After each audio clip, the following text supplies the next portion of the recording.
নমস্কার, কলিস cooking with লাইফস্টাইলে আপনাদের অনেক অনেক স্বাগত জানাই। শীতকালে যেমন অনেক রকমের সবজি পাওয়া যায়, ঠিক তেমনই অনেক রকমের শাকও পাওয়া যায়। আর সেই শাকের মধ্যে মেথি শাক কিন্তু অন্যতম। আর মেথি শাকের উপকারিতাও কিন্তু অনেক। আর এই মেথি শাক আপনারা এইভাবে একবার এই নিরামিষ রেসিপিটি করে খেয়ে দেখুন বন্ধুরা, এতটাই সুস্বাদু হয়, ভাত রুটির সঙ্গে খেতে কিন্তু দারুণ লাগে।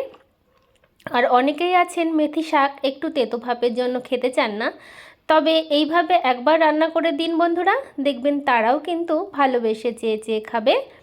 তো বন্ধুরা, মেথি শাকের পাতাগুলো আমি এরকম করে বেছে নিচ্ছি, ডাঁটাগুলো নেব না, শুধু যে পাতা সেই পাতাগুলোই কিন্তু আমি এরকম করে ছাড়িয়ে নিচ্ছি। আপনারাও কিন্তু চেষ্টা করবেন পাতাগুলো নেওয়ার।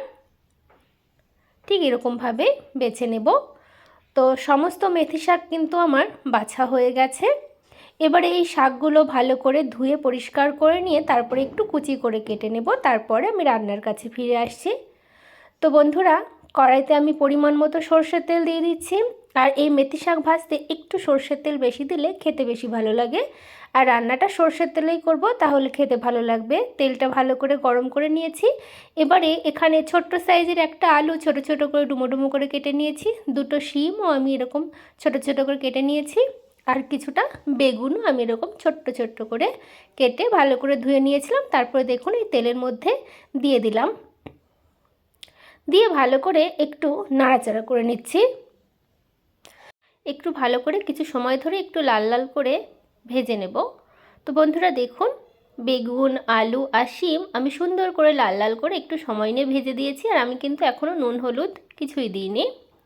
এবারে এখানে কয়েকটা কাঁচা লঙ্কা আমি ফাটিয়ে দিয়ে দিচ্ছি। ঝাল আপনারা বুঝেই দেবেন, তবে শাক ভাজাতে একটু ঝাল হলে খেতে বেশি ভালো লাগে।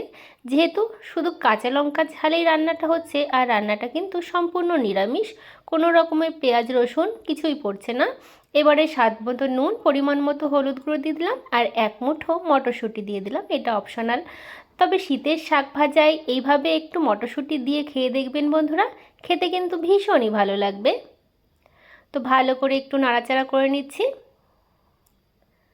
আর মেথি শাকে অতিরিক্ত মশলা হলে মেথি শাকের যে টেস্ট সেটা কিন্তু নষ্ট হয়ে যায়। তো আমি কিন্তু খুবই সাধারণভাবে ঘরোয়াভাবে মেথি শাকের এই রেসিপিটি আপনাদের করে দেখাচ্ছি। সবজিগুলো যেহেতু ভালো করে ভেজে নিয়েছি, এবারে মেথি শাক আমি দিয়ে দিলাম। দেখুন, খুব বেশি যে কুচি করে কেটেছি তাও নয়, এরকম করে কাটলেও শাক কিন্তু কমে যাবে আর সেদ্ধও হয়ে যাবে। তো ভালো করে একটু নাড়াচাড়া করে নিচ্ছি।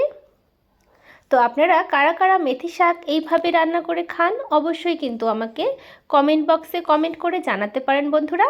এবারে ঢাকা দিয়ে রেখে দিচ্ছি যাতে মেথি শাক ভালো মতো নরম হয়ে যায় আর সেদ্ধও হয়ে যায়। ঢাকনাটা কিছুক্ষণ পরে নামিয়ে নিয়েছি। তো আবার একটু হালকা হাতে নাড়াচাড়া করে দিচ্ছি। তো বন্ধুরা, আপনাদের যদি এই রেসিপিটি ভালো লাগে তাহলে অবশ্যই লাইক শেয়ার কমেন্ট সাবস্ক্রাইব করে পাশের বেল আইকনটা প্রেস করে রাখবেন।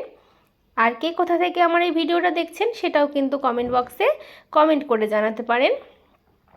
আর মেথি শাক খাওয়া কিন্তু আমাদের শরীরের পক্ষে ভীষণই ভালো, ডায়াবেটিস নিয়ন্ত্রণে কিন্তু সাহায্য করে। তাছাড়া ত্বক ও চুলের জন্য ভীষণই উপকারী। অবশ্যই বন্ধুরা এইভাবে মেথি শাক রান্না করে খাবেন, তাহলে মেথি শাকের যে পুষ্টিগুণ সেটা কিন্তু বজায় থাকবে, আর খেতেও কিন্তু ভীষণ সুস্বাদু হয়। অবশ্যই একবার এইভাবে বানিয়ে খেয়ে দেখুন।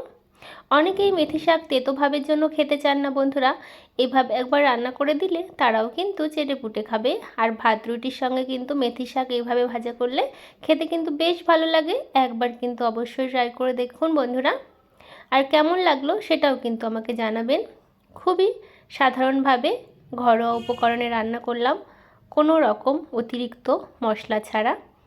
তো বন্ধুরা, আমার কিন্তু মেথি শাক ভাজা অলমোস্ট হয়ে এসেছে। এবারে